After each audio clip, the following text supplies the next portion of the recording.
चला आता आपण काय समजून घेणार आहोत. सिमिलॅरिटी हा जो टॉपिक आपण सुरुवात केलेली आहे याच्यामध्ये आपल्याला सिमिलॅरिटी हा जो चॅप्टर आपण सुरुवात केलेली आहे त्याच्यामध्ये पहिला मुद्दा जो आपल्याला समजून घ्यायचा आहे तो मुद्दा कशाच्या संदर्भात आहे. Ratio of areas of two triangles. आता नीट गोष्टी समजून घ्या. वाक्य काय म्हणतंय, आपण जो मुद्दा ज्याच्याबद्दल बोलतो तो काय म्हणतोय, रेशो घ्यायचा आहे. गडबडीत रेशो बऱ्याच मुलांच्याकडून असं लिहिलं जातं, रेशो आयन नाही. रेशो घेणं म्हणजे काय. समजा दोन क्वांटिटीज दिले तुम्हाला ए आणि बी, यांचा रेशो घेणं म्हणजे काय, ए बाय बी. 9वीला चॅप्टर होता रेशो प्रपोर्शन, आठवत असेल तर बघा, ए बाय बी. ज्यांचा रेशो घेतोय त्यांचं युनिट सारखं असलं पाहिजे. ज्यांचा रेशो आपण घेणार आहोत त्यांचं युनिट कसं असलं पाहिजे, सारखं असलं पाहिजे. एवढं डोक्यात असू द्या. रेशो कोणाचा घ्यायचा आहे, एरियाज. काय घ्यायचं आपल्याला, रेशो कोणाचा घ्यायचा आहे, एरियाज. दोन ट्रायंगल्स आपल्याला घ्यायचे. आता आपण सिमिलॅरिटी चॅप्टर मध्ये आहे तर असा गैरसमज करून घेऊ नका की इथे सिमिलर ट्रायंगल घ्यायचे. कुठले पण दोन ट्रायंगल त्यांच्या एरियाचा रेशो घ्यायचा आहे आपल्याला. कुठल्याही दोन ट्रायंगलच्या एरियाचा रेशो आपल्याला घ्यायचा आहे. समजा आपल्याला एक ट्रायंगल दिलेला आहे या प्रकारे, असा एखादा ट्रायंगल दिलेला आहे.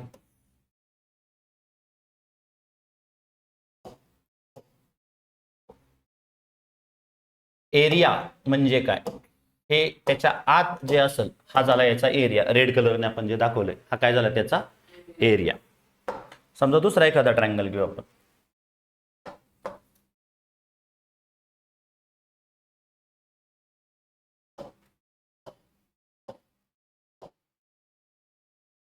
हा दुसरा ट्रायंगल, त्याच्या आत हे जे ग्रीन कलरने दाखवलेलं आहे तो त्याचा एरिया. 10वीला येईपर्यंत एवढं माहिती झालं असेल, जे सारखं आपण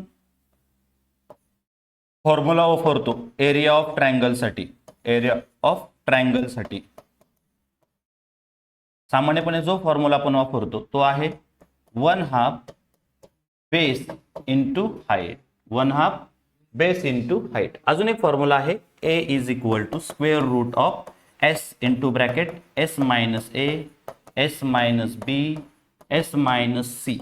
हिरोज फॉर्म्युला याला म्हणतात. एस सेमी पेरिमीटर, त्या ट्रायंगलचा काय घ्यायचा आहे, सेमी पेरिमीटर. तिन्ही बाजूंची बेरीज केल्यानंतर जो मिळतो तो झाला पेरिमीटर. त्याला भागिले 2 केलं की सेमी पेरिमीटर. म्हणजे 3 बाजू समजा ए बी सी असतील, ट्रायंगलची एका बाजूची लांबी ए, दुसऱ्या बाजूची बी, तिसऱ्या बाजूची सी, तर त्या ठिकाणची बेरीज केली ए प्लस बी प्लस सी. ए प्लस बी प्लस सी काय मिळतो आपल्याला, एस मिळतो. याला भागिले 2 केलं की आपल्याला काय मिळतो, ए प्लस बी प्लस सी केलं की आपल्याला पेरिमीटर मिळतो. त्याला भागिले 2 केलं की आपल्याला काय मिळतो, सेमी पेरिमीटर मिळतो. ठीक आहे, हे नाही आपल्याला गरज पडणार आता, त्यामुळे याच्याकडे आपण नको जायला.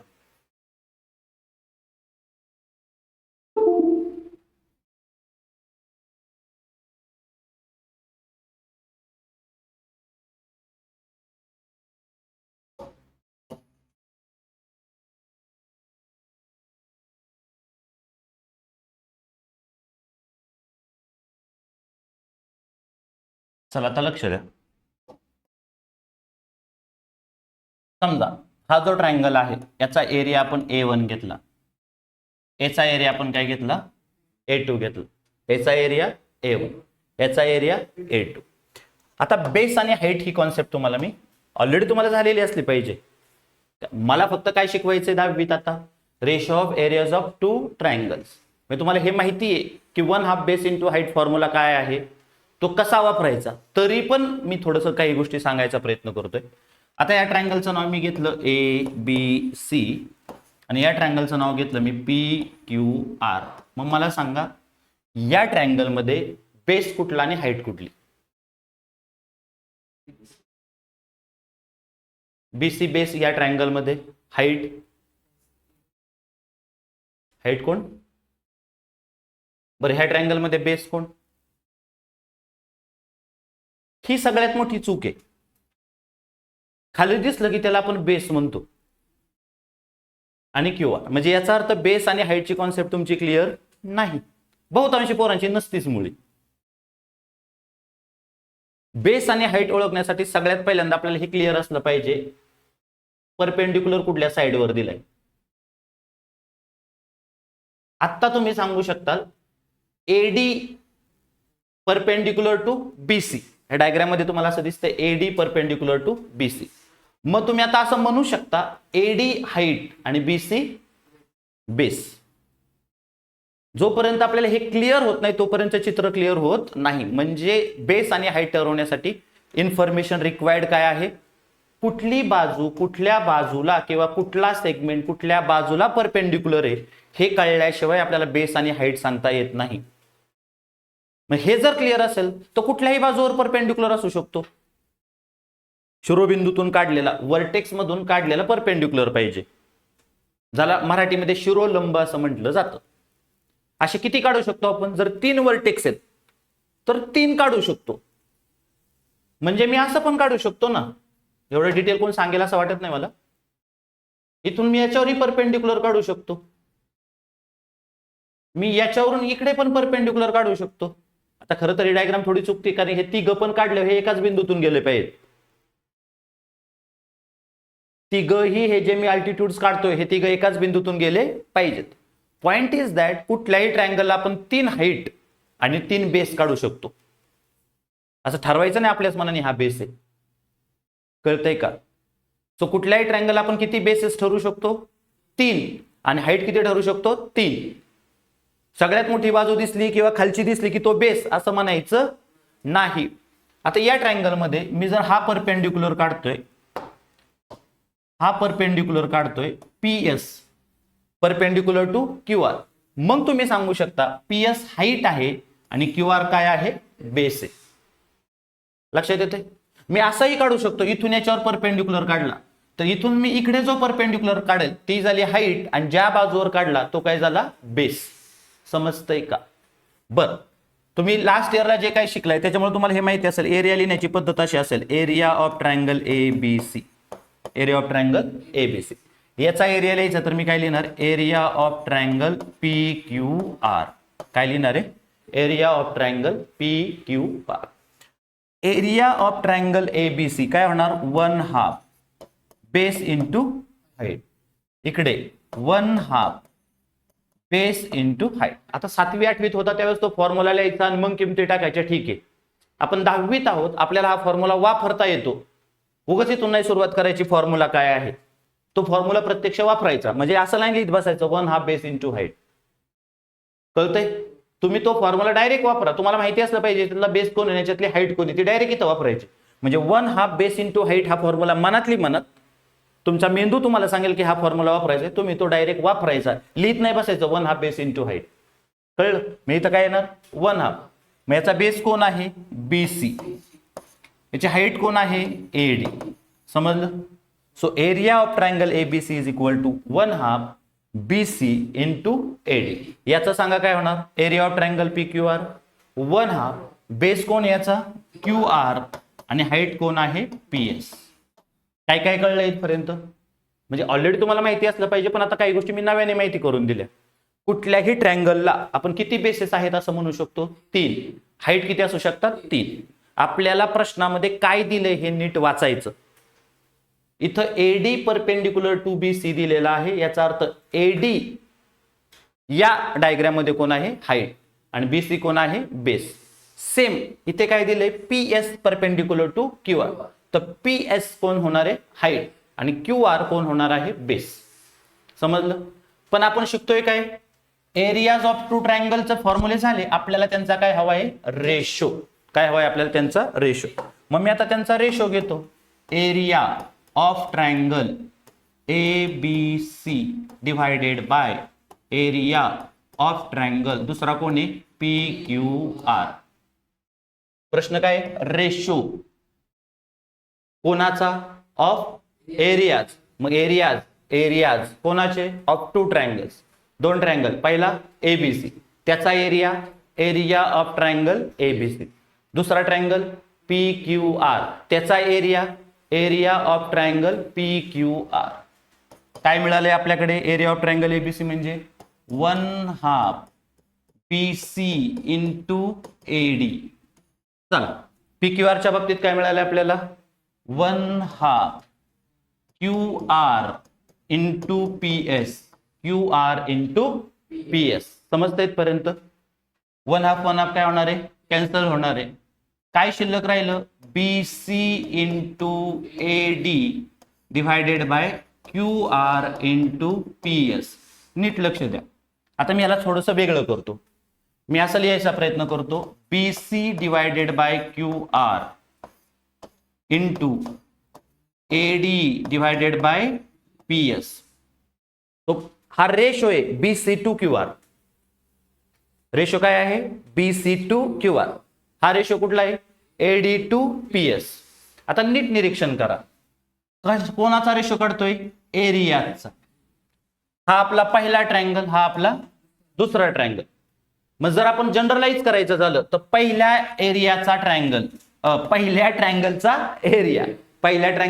एरिया A1, दुसऱ्या ट्रायंगलचा एरिया A2, त्यांचा रेशो A1 टू A2. चला BC कोण आहे? पहिल्या ट्रायंगलचा बेस B1. QR कोण आहे?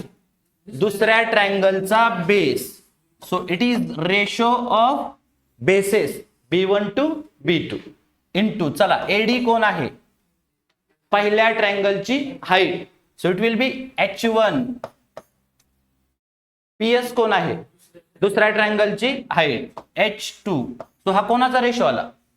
पहिल्या ट्रायंगलची हाईट टू दुसऱ्या ट्रायंगलची हाईट. हा कोण आहे? पहिल्या ट्रायंगलचा बेस तो दुसऱ्या ट्रायंगलचा बेस. त्यांचा कोण आहे? प्रोडक्ट. काय काढतोय आपण? Ratio of areas of two triangles. काय कळलं? कुठलेही दोन ट्रायंगल दिलेले असतील तर समजून घ्या, मेंदूपर्यंत जाऊ द्या. गणित अधिक मेंदूत सुटतं मग कागदावर येतं. कळतंय? आणि आपण आपल्याच भाषेत आपल्याला चांगलं लक्षात येतं. सो कुठलेही दोन ट्रायंगल असतील, पहिल्या ट्रायंगलचा एरिया A1, दुसऱ्या ट्रायंगलचा एरिया A2, त्यांचा रेशो. कोणत्याही दोन ट्रायंगलच्या एरियाचा ratio of areas of two triangles is equal to किती असतो? गुणाकार आहे, प्रोडक्ट आहे. कोणाचा प्रोडक्ट आहे? Ratio of their bases B1 by B2, त्यांच्या बेसिसचा रेशो. आणि कोणाबरोबर गुणाकार करायचा त्यांचा? H1 बाय H2 अर्थात त्यांच्या हाईटचा रेशो. कुठल्याही दोन ट्रायंगलचा एरियाचा रेशो काढणं म्हणजे कोणाचा रेशो काढणं? कुठल्याही दोन ट्रायंगलच्या एरियाचा रेशो काढणं म्हणजे कोणाचा रेशो काढणं? गुणाकार काढायचा आहे. कोणाचा? त्यांच्या बेसेसचा रेशो आणि त्यांच्या हाईटचा रेशो. हा पहिला मुद्दा क्लिअर झालेला आहे का? आता काही उदाहरणात असं होऊ शकतं की जे दोन ट्रायंगल दिलेले आहेत त्यांचा बेस कॉमन असू शकतो. सारखा असणं वेगळं, कॉमन असणं वेगळं. ही डायग्राम काढली मी आणि मी अशी डायग्राम काढली. याला नाव दिलं ABCD. याला नाव दिलं ABC. याला नाव दिलं PQR. फरक काय बघा? इथून मी परपेंडिक्युलर काढला. परपेंडिक्युलर असल्याशिवाय आपल्याला बेस कळत नाही. मग याचा डायग्राम मध्ये इन्फॉर्मेशन दिलेली असेल तुम्हाला, AD perpendicular to BC. D इथं ऑलरेडी वापरला, इथं E म्हणतो. AE perpendicular to BC. आणि अजून असं देतील DF परपेंडिक्युलर टू BC. म्हणजे वरचा ट्रायंगल बघायचा ABC. नीट लक्ष द्या. त्याच्यामध्ये AE परपेंडिक्युलर टू BC म्हणजे BC पाया झाला, AE काय झाली? हाईट. आता खाली ट्रायंगल कुठला? BDC.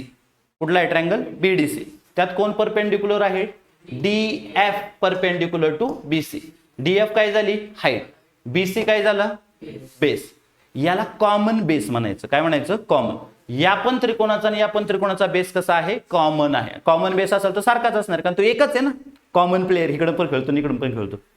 दोन्हीकडून बॅटिंग, दोन्हीकडून फिल्डिंग, किंवा तुम्ही ते काय नियम देतील, ह्याला बॉलिंग द्यायची नाही, काय असेल ते तुमचं ते. पण हा काय झाला? कॉमन. कळलं? इथे बघा आता समजा हा 8 सेंटीमीटर आहे आणि हा पण 8 सेंटीमीटर आहे. इथे इन्फॉर्मेशन दिली की AD परपेंडिक्युलर टू BC आणि इथं काय दिलं PS परपेंडिक्युलर टू QR. या डायग्राम मध्ये दिलेली इन्फॉर्मेशन समजते का बघा. AD परपेंडिक्युलर टू BC याचा अर्थ AD हाईट, BC बेस. इथे PS perpendicular to QR. PS कोण, QR कोण, समजलं. आता याच्यात सरळ सरळ बेस वेगवेगळे आहेत. या ट्रायंगलचा बेस कोण आहे BC आणि इथं कोण आहे QR.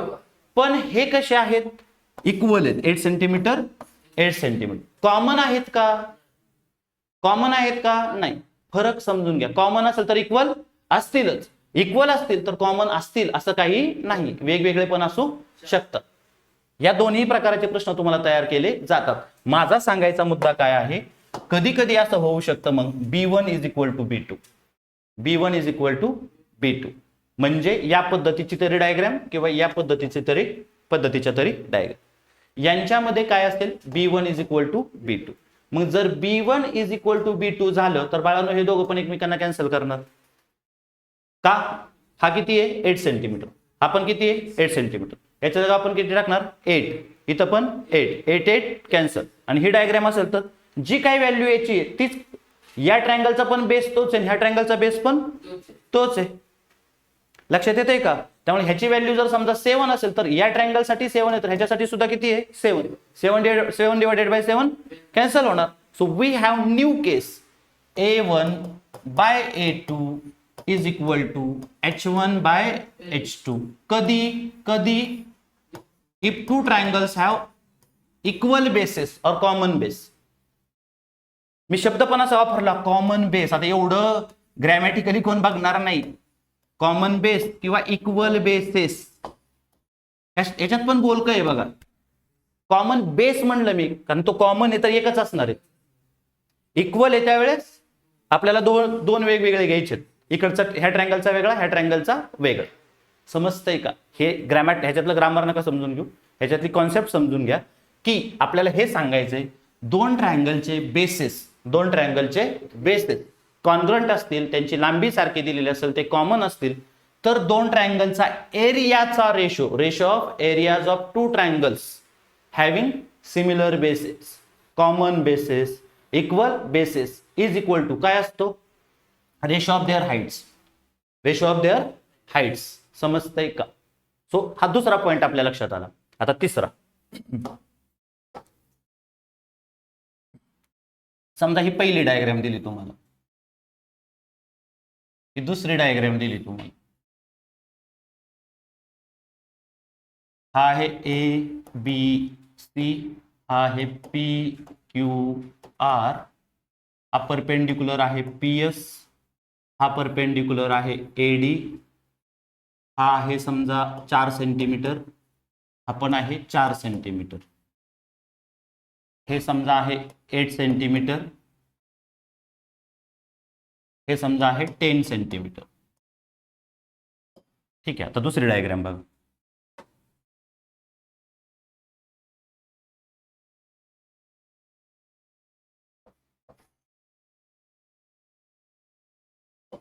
ABCDE.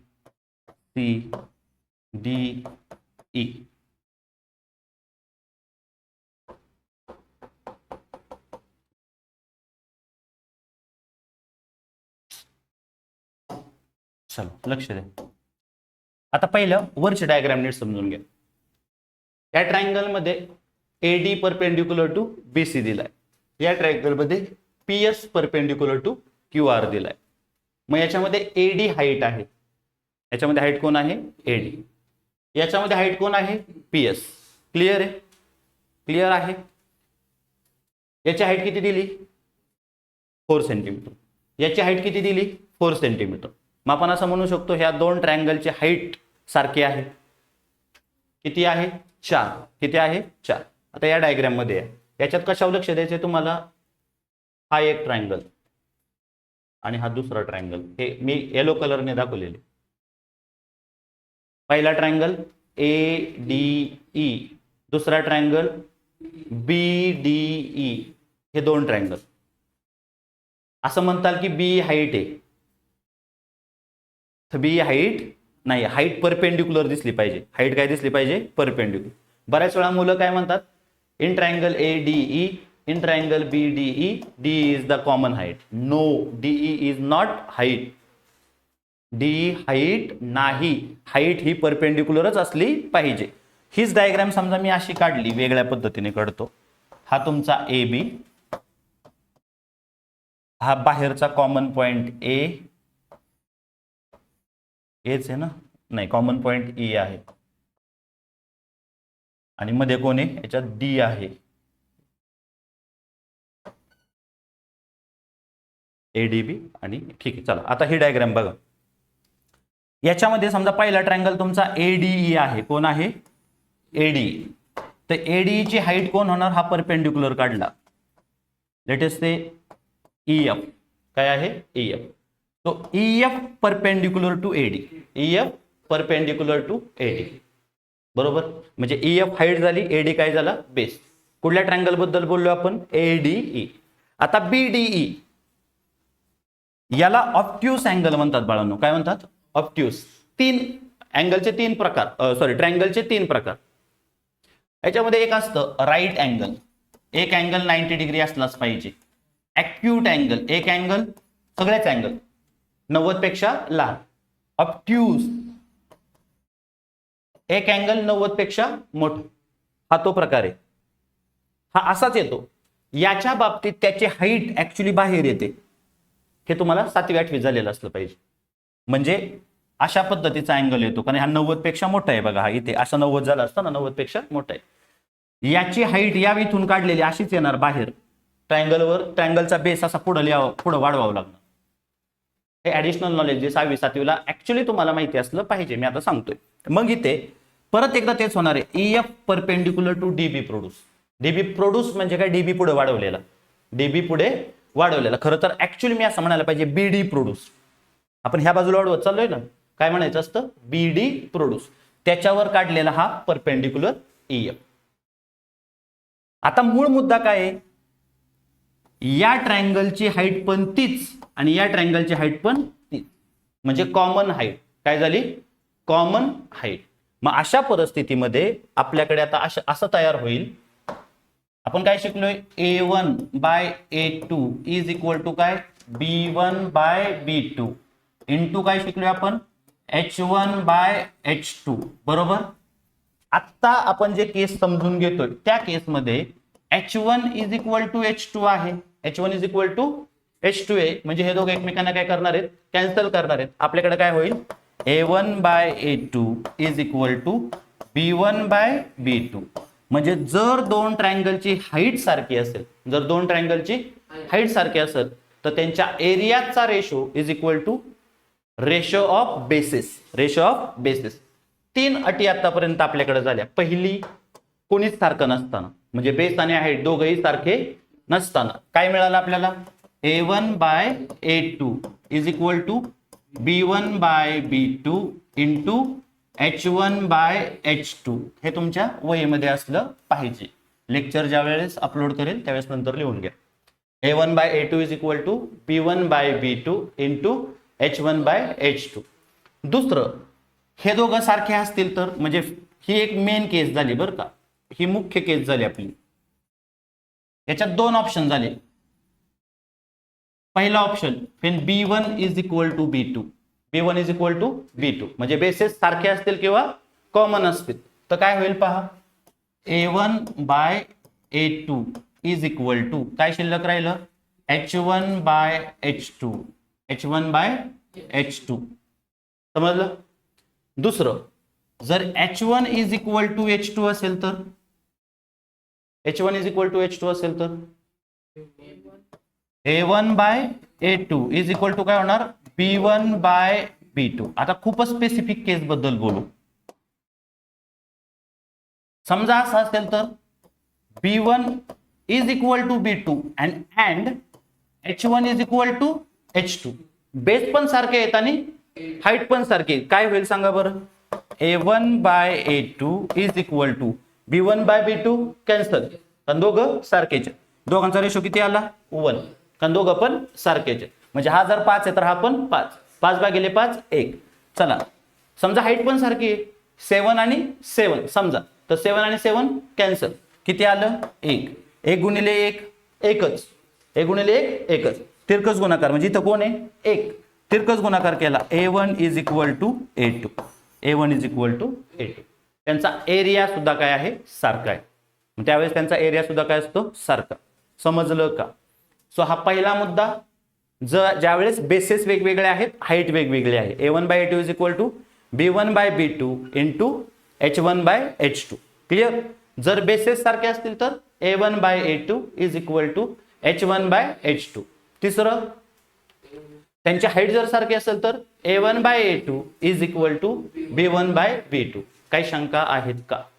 बरं, एक गोष्ट मी तर परत एकदा रिपीट करतोय, तिच्यावर लक्ष राहू द्या, जी आपल्याला पुढे बीपीटीला उपयोगी पडते. ज्या वेळेस आपण असं सांगतो 2 ट्रायंगल इक्वल हाईटचे आहेत, त्यात एक अशी एक केस आहे तुमच्या समोर, ती मी परत दाखवतोय कारण ती मला उपयोगी पडणार आहे. त्याच्याशिवाय तुम्हाला पुढचा एक पॉईंट कळणार नाही. मी आता जी डायग्राम दाखवतोय तिच्याकडे लक्ष द्या.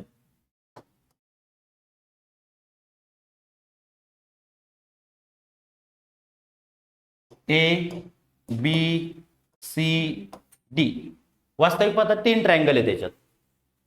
हा पिल्लू ABC, परत दुसरं ACD आणि त्यांना सामावून घेणारा मोठा ABD. कळतंय का? 3 ट्रायंगल कुठले कुठले?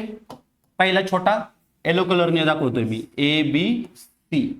आता दुसरा ट्रायंगल दाखवतोय मी ACD आणि तिसरा दोघांनी बनवलेला मोठा ABD. आता नीट लक्ष द्या.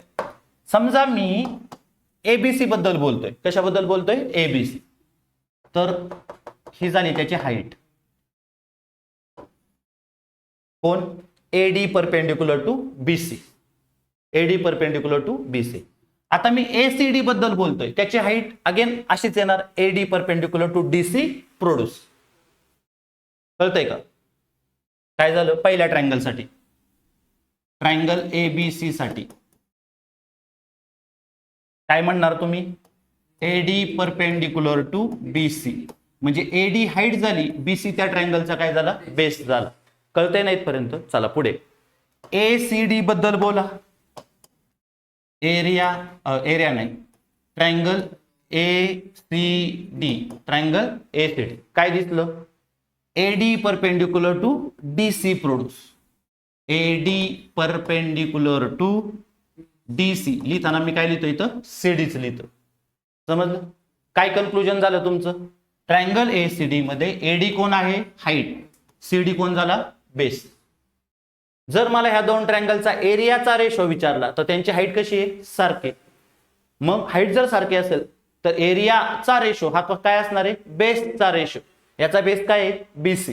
याचा बेस काय आहे? CD. येईल पुढे चालून उदाहरण येतील तुम्हाला. आणि तिसरा मोठा ट्रायंगल, ट्रायंगल ABD. त्या ट्रायंगल मध्ये सुद्धा ही बाजू हे नाही असं गृहीत धरा. काय होणार आहे? AD perpendicular to BD. काय होणार आहे? AD perpendicular to BD. हे अख्खं मोठं. कळलं? अगेन ह्याच्यात AD कोण झाली? हाईट. आणि BD काय झाला? बेस. तिन्ही ट्रायंगलच्या बाबतीत काय लक्षात येते? तुमचं हाईट कशी आहे? सारखी. कळलं? आता कन्क्लुजन काय? तुम्ही काय लक्षात ठेवायचं? जर ट्रायंगल मध्ये एकच कॉमन व्हर्टेक्स असेल, जर ट्रायंगल मध्ये एकच कॉमन व्हर्टेक्स असेल आणि त्यांचे बेस एका रेषेत असतील, त्यांचे बेस एकाच रेषेत असतील, तर ते ट्रायंगल हे इक्वल हाईटचे ट्रायंगल असतात. काय कळलं? किती पण ट्रायंगल असू द्या. आता इथं 3 आहेत बरोबर. ए हा त्यांचा कोण आहे? Common vertex. म्हणजे एक कुठला तरी कॉमन व्हर्टेक्स. आणि त्यांचे जे बेस आहेत, पहिल्या ट्रायंगलचा बेस कोण होता? BC. दुसऱ्याचा कोण होता? CD. तिसऱ्याचा कोण होता? BD. Are collinear. एकाच रेषेत आहेत. कशा आहेत? कोलिनियर. एकाच रेषेत आहेत. एकाच रेषेत असतील त्यांचे कोण? बेस. आणि एक कॉमन व्हर्टेक्स असेल त्यांना बाहेर, तर असे ट्रायंगल कसे असतात? Triangles of equal height. Triangles of equal height. समजा आता मी असं म्हटलं, इथपर्यंत असं काढलं, हे असं काढलं, याला मी म्हटलं A, याला म्हटलं B, याला म्हटलं E, याला म्हटलं F. सांगा बरं याच्यामध्ये कोणते 2 ट्रायंगल इक्वल हाईट वाले आहेत? बघा एफ हा काय झाला, हाईट वगैरे काढत नका बसू, एफ हा काय झाला बाहेरचा बिंदू म्हणजे कॉमन व्हर्टेक्स, जो AEF या ट्रायंगल मध्ये पण आहे, BEF या ट्रायंगल मध्ये पण आहे, आणि AE जर आपण परपेंडिक्युलर काढला असता तर याचा बेस काय झाला असता A, याचा सुद्धा काय झाला असता, हे तर जो काही काढला असेल तर याचा बेस काय झाला असता A, याचा कोण आहे B, एकाच रेषेत आहेत का, आहेत. So this two triangles are triangles of equal height. कुठला क्रायटेरिया फॉलो केला त्याने, एक कॉमन व्हर्टेक्स, आणि ज्यांना आपण बेस म्हणणार आहोत ते कसे आहेत, एका रेषेत आहेत. ही हाईट नाहीये, EF ही हाईट नाही, परपेंडिक्युलर हाईट ही नेहमी कशी दिसली पाहिजे, परपेंडिक्युलरच दिसली पाहिजे, हे तुमच्या लक्षात यावं. So at the end of this part of the lecture आपण कुठे आलेलो आहोत, पहिलं मेन हे माहिती असलं पाहिजे तुम्हाला, ratio of areas A1/A2 is equal to ratio of there bases, ratio of there heights, आणि त्यांचा कोण आहे प्रोडक्ट. जर बेसेस सारखे असतील तर ratio of areas is equal to ratio of heights, जर हाईट सारखे असतील तर ratio of areas is equal to ratio of bases. दोघही सारखे असतील तर मात्र त्यांचा एरिया सारखा. आणि ऍडिशनल बिट मी जो पुढे जाताना सांगितलंय तुम्हाला तो असा आहे, एक कॉमन व्हर्टेक्स आणि बेसेस कसे असतील लिनियर, तर जेवढे ट्रायंगल असतील तिथं ते सगळे काय झाले इक्वल हाईट वाले ट्रायंगल, काय झाले इक्वल हाईट वाले ट्रायंगल. समजलेलं आहे का, काही शंका, याच्यावरची उदाहरणं आपण वेगळ्या मॉड्यूलमध्ये समजून घेणार आहोत. थेरी समजलेली आहे नक्की, ठीक आहे, थँक्यू.